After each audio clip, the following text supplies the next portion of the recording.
not to get blocked when you start communicating with legislators and when you start communicating with each other. And that is, the first point is to be meaningful, maintain a sense of humor, and it's always also really, really easy to take things out of context. So if somebody responds to your tweet and they say something and you're like, oh, well, I'm offended by that. Chances are they and you don't hear them, you're not picking up on their body language, so you have no idea what they said. So make sure you keep a sense of humor in case somebody says something that comes across a little offensive, just kind of laugh it off. Tell the truth. This goes back to what I said earlier about being right. Don't just say something, don't say some numbers, don't say something you think is true, tell the truth. Don't try to run any sort of shade on either side of the truth. Stay the straight and narrow and speak the truth. Don't treat Twitter as a chore. Don't think that you just need to get on social media and you need to tweet something and retweet stuff because you think that you need to stay active. Maintain a sense of humor, and it's always also really, really easy to take things out of context.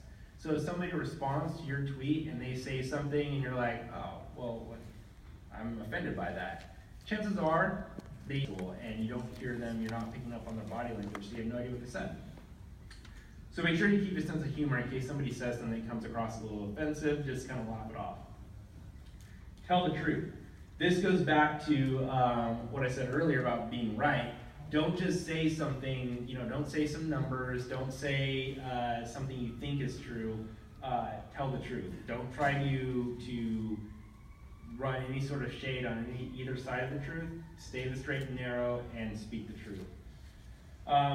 Don't treat Twitter as a chore. Don't think that you just need to get on social media and you need to tweet something and retweet stuff because you think that you need to stay active.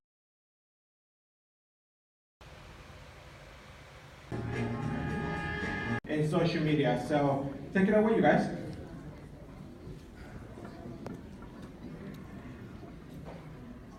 Give them a round of applause.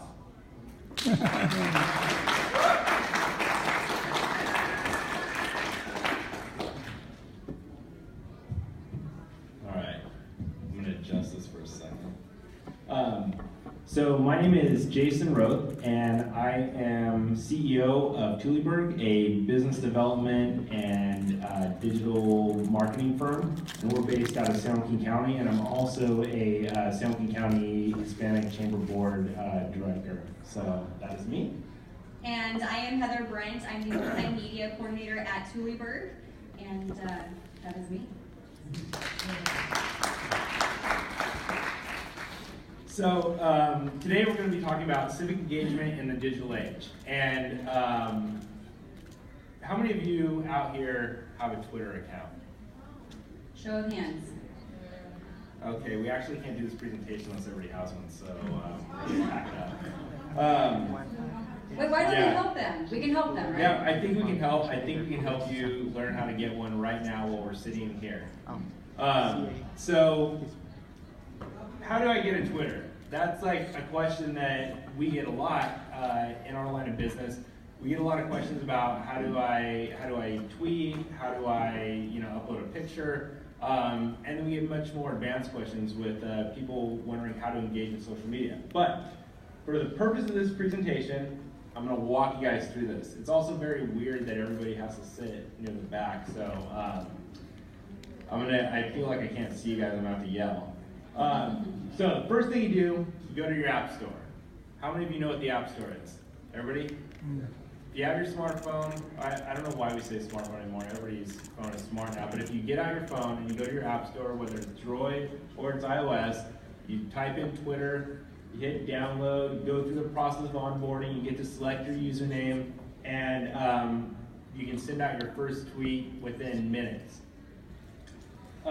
It's a very simple process. If anybody has specific questions or you get stuck, I'm sure that the person next to you who has Twitter can help you through it. Or if you want to ask us at the end of the presentation, so you have it before you head out and meet the legislators, feel free to ask us. So, I'm going to talk about three main features of Twitter. And I'm going to relate them to you, how they can be beneficial not only in business, but also today at Leg Day. Moments. Moments are probably one of the most underutilized, well actually two of the things I'm going to talk about are very underutilized, and moments in particular are something that a lot of people don't really know how to use on Twitter, and it's kind of an advanced feature. But the idea of a moment is you can take all types of different topics, different categories, different subjects, hashtags, and you can curate your own sort of news feed filled with different moments. Now, how this is applicable to California Leg Day is it allows you to take everybody around you who is talking about the same thing or talking about the same topic conversation in the same category, and then curate them into one long news feed that then you can share to whomever it is that you want to share that to. And it becomes a really useful tool when you're talking about trying to organize many different thoughts and many different people across Twitter and across your constituents in your individual chambers. The example up here is the curious case of a girl with a 6-foot arm. So there's this picture, and if you look at the picture, you can kind of see her arm kind of comes all the way across, but it's an optical illusion done by the camera. And you might not think it's that big of a deal, but this was trending all over Twitter, and people were liking it and talking about it, and so somebody went and created a moment where they took all the posts that had to do with this 6-foot arm girl picture, and they put them all in one, so everything was in one place for people to easily find. Now, if you take it and you make it, whether there's a bill that's being supported or opposed, and you take all the different legislators and you take all the different people who are talking about it, people of influence on Twitter, and you can curate them all into one single moment and then share that. You can send it out through email to your list, to your chamber email list. You can share it on Facebook. You can send out a tweet about it, but it puts it all in one place, and it's a great way to share those moments. Second thing is promoted tweets. How many of you have ever advertised on Twitter? So a few of you. How many of you have ever sponsored anything on Facebook? Sponsored a post or something like that? Twitter promotions are a little bit different than Facebook and really any other type of advertising. But one thing that I really like about Twitter is it allows you, and other social media, but specifically Twitter, is it allows you to get a little bit more, the users are a little bit more mobile than Facebook users. Because Twitter is a primarily mobile platform, Twitter will actually, their promotions will actually geolocate in terms of people who are entering and exiting a certain geographic location. Facebook tends to be a little bit more static, and it'll actually take where people either log in the most frequently or actually where it identifies as their home IP address. So with that being said, right now I selected the zip code that's around here and around the Capitol. And what you could do is you could promote a post right now from here, and all the different people from all over the state who are entering and exiting this zip code, if they're on Twitter, they'll start seeing your promoted tweet. And so on a day like today, when there's thousands more people here than any other day, it becomes a really powerful tool to get a message out rather quickly. So promoted tweet, there's a lot of information on how to actually engage in and how to actually do it. And so if you go to Twitter and you type and you search for how to promote a tweet, it'll walk you through. There's videos, there's all kinds of blogs, and there's many different ways to do it. So I'm not going to explain the whole thing to you because we'll be here forever. The third most underutilized topic or tool on Twitter is lists. And lists are probably the most least understood of all types of Twitter features. How many of you have created your own list? Anybody? Who uses Twitter regularly, on a daily basis, weekly basis? How many of you use Twitter personally? Just personally? Do you know a few of you? How many of you have a separate Twitter for business? Okay. So lists can be used in many different ways, and one of the ways that it can be used and how it's most commonly used is it's used by businesses to actually show what their competitors are, and you can make it private. So you can actually see what your competitors are talking about on Twitter without actually spending money on any sort of expensive listening tools. So it's a great way to be able to keep an ear to the ground of what your competitors are doing, what they're talking about, as well as what they're liking, what they're engaging in, what they're retweeting. But for the purpose of today, one of the benefits of lists is it actually can take and put all of the legislators together in one place. So whether it's local down to your city level, or it's all the way up to county, state, and far further than that, people have already curated lists and they maintain them and they keep them up to date. One of the common misconceptions of lists when people hear about it is they think that you're able to contact everybody on the list at once and you can send out a mass tweet to everybody. That's not the case. It'd be incredibly spammy. Think about how much spam there would be on Twitter than there already is, and that's one of the reasons why you can't do that. However, it is beneficial because when you go and you find somebody's list like this one here, you can just go down the row and just follow everybody all at once, right in one place. It also allows you easy access that if you need to find somebody quickly and you maybe don't follow them, but you want to tweet at them, you can do it really easily by finding the list and engaging with them that way. If you want to find a list and you're not sure what to look for, you just go to Google and you type in this case, I think when I searched for this one, I typed in CA Assembly Twitter list, and it popped up and it showed many different lists. But if you type in whatever it is you're looking for, there's going to be a list for it. So the power of advocacy. How is Twitter such a powerful tool, and why is it powerful?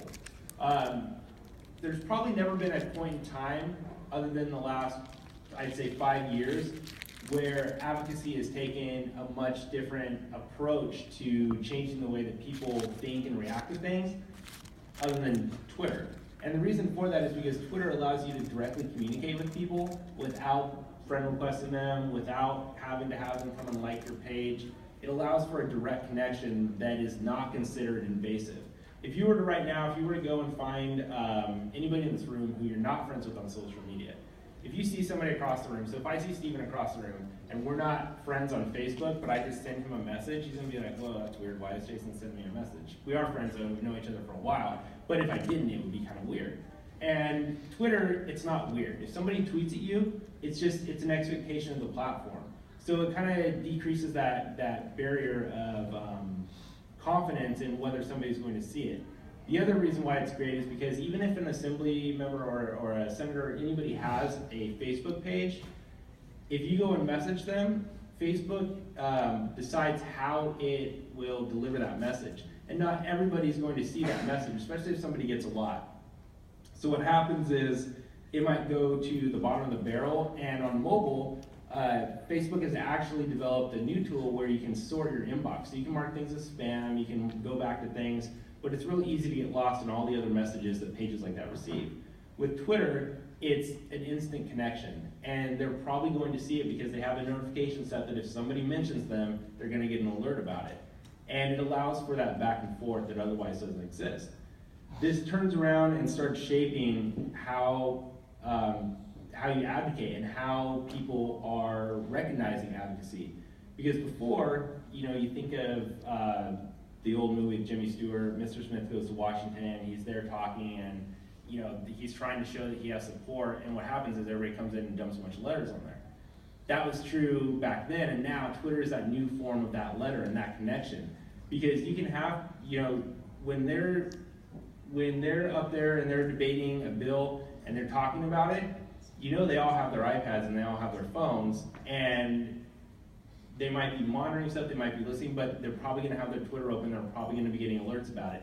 And if they themselves are not monitoring it, and maybe they have a staffer who's doing it, then they're probably going to get a text saying, hey, you need to check this out, what somebody's saying. So, unlike any other form of social media, in real time, Twitter can influence how things are advocated and where that messaging has come from, and you can control how that's done. So in terms of support, and in terms of if there's something out there that you support and your chamber supports, and you need to build up a following for that, The best way you can do it is to tweet at the people who are either proposing or who are engaging in it, and you can tweet directly to them, and you can say, hey, I just want you to know that I support you on this, and I want others to follow it, you know, hashtag AB, whatever. And it's easy to get that, and you'll probably get a response from legislators saying, oh, you know, the ones who support it saying, oh, thanks for support, you know, it's always great to hear from constituents, and that's easy. Support is always easy, especially, you're gonna probably get some people who oppose it and they're gonna call you out on it, but as far as like communicating with your legislators, they're going to engage with that because you support it. The opposite of that is the opposition. And the opposition is probably one of the harder ways to get people to engage, especially if you're in a district or somewhere that you're in the minority on that opposition and you're trying to get that communicated, which in California, a lot of times, as a business owner, I know that California is probably one of the worst places to have a business, and they're super unfriendly to businesses and small businesses. In that case, anywhere that I go or the stuff that we communicate is very challenging whenever it's something that is to protect businesses, to protect business income and things like that. And when we communicate about it, we have to be really careful about how we do it because it can come across as argumentative. And so it's really, really difficult to try to communicate that opposition in a way that's going to be meaningful. And we'll go through some of the techniques on how to do that in a minute. In terms of how to compel and how to change people's minds and how to get them to engage, people always hear the word viral. And you know, they talk about like, oh, I hope my tweet goes viral, I hope my picture on Instagram goes viral. That's like the most desired thing. For some reason, it's become a buzzword that's synonymous with success. But if you think about it, you think about all the things out there that you've noticed that have gone viral, how many of them have actually led to some sort of transaction that has benefited somebody other than the person who's doing it? It's very rare for things that are viral to actually have some sort of meaningful benefit in terms of business community or advocacy. The way that Twitter trends are calculated is they use an algorithm that attempts to identify topics that were talked about before but now are being talked about more frequently. So in terms of how that is meaningful to you, the way to compel legislators to either pay attention or to change their mind or to look at things differently is by sheer number and by volume. Now, how do you get people to engage with you? How do you get people to want to share what you're tweeting or to retweet? That's the challenge, and that's kind of what makes it difficult for a lot of people to even start engaging is because they worry like, oh, I don't have any followers, how are people going to even engage with me? But Twitter is a magical tool where it allows you to be able to engage with people without having followed them through hashtags and through the use of tagging people in your posts and communicating with them in that regard. So right now, if everybody in the room, if you were to turn to the person next to you who raised their hand earlier and they said they had a Twitter account, you could ask them, hey, what's your name? Let's follow each other. And then if everybody in here agreed that at, let's see, what time is it? It's 9:43. If everybody in here agreed that at 10 a.m. you're going to all send out a simultaneous tweet that says, so happy to be at the California Hispanic Chamber of Commerce Leg Day, hashtag CHCC Leg Day. And you said, can't wait to go over to the Capitol, whatever. If everybody agreed to say the same thing, and then you tweeted that all at the same time, and then you got other people to retweet it, and you got other people to engage with it, and you started tagging people in it, there's a chance that in our local area, and it's a pretty good chance that here in the Sacramento area today, that would start trending for people who pulled up their phones and they were seeing that hashtag. Right now, if you open the Twitter app, I think right now it's turning as CA Leg Day, and so if you go on there, you can see all the different groups. Of course, the realtors, I mean, I don't know if you guys walked through there, but they're probably going to trend a lot of topics today, and they're probably going to hold a monopoly on that. If you also then like the healthcare advocates that are next door, actually before I got up here, I was looking through to see what was on there, and a bunch of them had a picture on the steps earlier today, and that was one of the top most recent tweets. So it's by sheer number and by sheer volume. And the best thing I can say is, like, right now, if any of you know that people in your chamber have Twitter, and you tell them, you send them a text or you send an email saying, hey, can you send something out that says right now at 11 o'clock or 10 o'clock or whatever, we're all going to tweet at the same time. We're all going to retweet each other's, this is going to sound confusing, it's tongue-tied. We're all going to retweet each other's tweets, and then everybody go ahead and retweet those tweets. And if everybody's sharing that, I mean, it's powerful what they can do, and I would challenge everybody to do that. I think it'd be hard to kind of, get everybody in this room to do that together, and then also everybody outside of that. But if you did it, it would probably be pretty compelling. It'll show you how powerful it would be for other ideas that you have, for other things that you're passionate about. So like, this is one small thing. Yeah, it really goes anywhere that you want. So in terms of how to compel that advocacy and how to talk to legislators on social media, the best way to do that is to have a number of people do it. And one thing I've noticed is that as a board of director, I know that we have social media, and my company, we engage in social media daily and very often, and we do use all kinds of tools to do that. But one thing I've noticed that's lacking with the California Hispanic Chamber is that we're not as unified on social media as we could be. We could all be a lot more connected. There could be a list of every single member across all the different chambers in one place that would be easily accessible, so then we could all follow each other. We'd have thousands of followers each, and we could all communicate the same message. And that's one of the challenges that I want to hopefully start with San Joaquin County, and then we can branch out to all the other chambers and actually make that something that can happen, because that would be an unstoppable social media force when you think of the thousands of Hispanic businesses and the members of the Hispanic Chamber that could easily influence how things are controlled here in Sacramento. So if you wanted them to tweet something right now, what would it be? Jason's awesome. Talk about Twitter. Hashtag go Jason. Really, hashtag, what did you say earlier? CHCC Lake Day.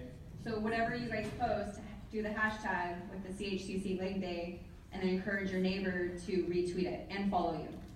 It's a perfect way to start growing your Twitter. Like literally right now, take your phones out and do it.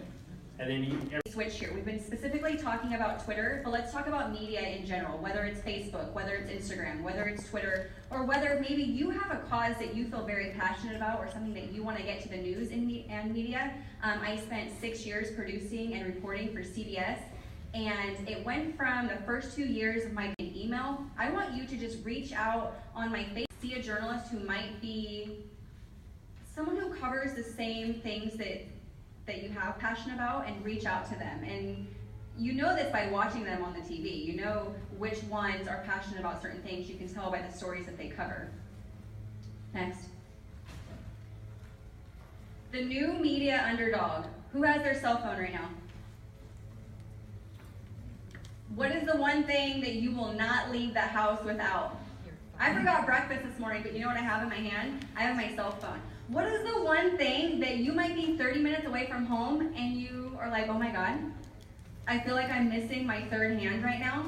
It is your cell phone. You're gonna take it. You're gonna turn back around and drive another 30 minutes to go grab it, because if not, you're gonna miss connections, you're gonna miss communication, you're gonna miss something, because everything is on your phone. So what was the competition when I first started news was other news outlets. We had to get to a story first. We wanted to beat 3, we wanted to beat Channel 10, but who's the new media big shot? It's you guys, it's your phone. Because I can go live from Facebook, I can go live from Instagram, I can go live through Periscope on Twitter, and I can be the first one at a convention who's getting the story, and maybe there's a presidential candidate, or maybe there's a local California legislative, whoever, and you yourself can be the person who gets a story, who gets the news out there. I follow a lot of my reporter friends who are across the country. Yesterday I was watching about the monument in DC that's being removed. Not on the news, I was watching it on Facebook Live. That's where I'm getting my stories, because am I in front of the TV at home? No, I've got my phone right here. So you might be at a convention and you want to share a story, or maybe, who saw that Johnny Depp was at Disneyland the other day for in the, oh my gosh, I can't think. What's the name of that ride? You know what I'm talking about? Pirates of the Caribbean. They didn't get it on the news. You saw it on your phone on Facebook Live. How cool is that? Next. Live stream meet and greets. So with our company, every Friday we do because our company name is Thuleberg, we do a Thule Live. I have met so many people that I have not physically met through the live streams because they're like, hey Heather, I see that you're talking about this. I love that. I'm so interested.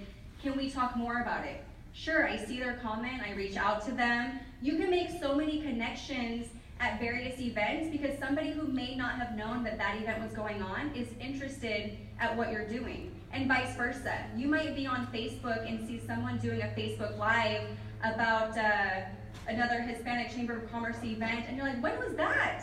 So you can reach out to them through this live, make a connection, and that can help you grow where you want to go and what you want to do. Additionally, what you can do if you're trying to show support for something, you can actually shoot a live and you can then share that to somebody's page up here, or to an organization or to a group. You can share that to them and it'll show up in their feed that you can now share that, or you tag them in it, and so all of their followers can now engage. You start learning the various people who, even it may not be someone who I've met physically, but people on your social media who you know share the same interests, and you're at a live event and you know that they might be interested, you can tag them and do that. Next. Oh, interacting live do's and don'ts. So I'm gonna go really fast through this. Jason earlier was talking about how text can be perceived differently. So you might tweet something and someone's like, ooh, that sounds really aggressive. But really it might have been super passive. When you are going live, you don't have that option. If you post a video, that is there forever. People can read your body language, people can see your facial expressions, people can see how you say something. So really think about the topic at hand. So maybe you're passionate about a bill that you're trying to pass. Maybe it's something to do with your business. Be very proactive about how you want to portray your thoughts and your emotions on that specific topic, because there is no hiding, oh, I wasn't angry about that, it was just a text. No, because it's live and people can see it. Next. Okay, so gaining live followers. It's very similar to getting followers on Twitter. You need to pique interest with people who are passionate about the same thing. So if you do a live broadcast on your Facebook, tag people who you know have the same interests as you. Even on Twitter, you can share a Periscope live feed. Don't be afraid to reach out to people who you know might be interested in what you're talking about. Anything on that? Anything else? I feel like I had to rush through this. It's not fair. You talk too much. Does anybody have questions about these at all that we can answer really quick? Nada? So when I was doing news, a lot of the live feeds that I would do, I mean, if you get friends, so if you promote ahead of time, say there's something that you're going to speak about, something that you're passionate about, a day in advance, let your friends know, hey, tomorrow I'm going live at this event. I know that you're going to love this, that, and the other. Let them know ahead of time. It's happening at 12 o'clock. Encourage them to share it. I would do live feeds out in the field doing news. And let's say maybe it was specific to a police department event. Well, a lot of the officers would... That was fairly rushed, but if you haven't done so, follow them on Twitter. They're great and they're really involved with the local chamber out of San Joaquin County, and give them a round of applause, please. One of the many hats that I also wear at this organization is that I also manage a social media account. So for Manny, Alma, San Joaquin Hispanic Chamber of Commerce, Liz from the Green Lighting Institute, Peter Ortiz, I choose retweeted you guys. So again, what was the hashtag? CA Hispanic, okay? If you want to add another one, I always do this. I also manage my own personal account, and I always do hashtag Justin Bieber, because he always says a lot. But So closing the gap. So in terms of growth and numbers, how are our small businesses faring? So Latino businesses, or LOBs, as they'll be referred to from this point forward, continue to create firms at levels similarly high as before the recession, and in fact appear to be the one demographic group consistently defying a downward trend of business formation. Between 2007 and 2012, LOBs grew by 46.9%.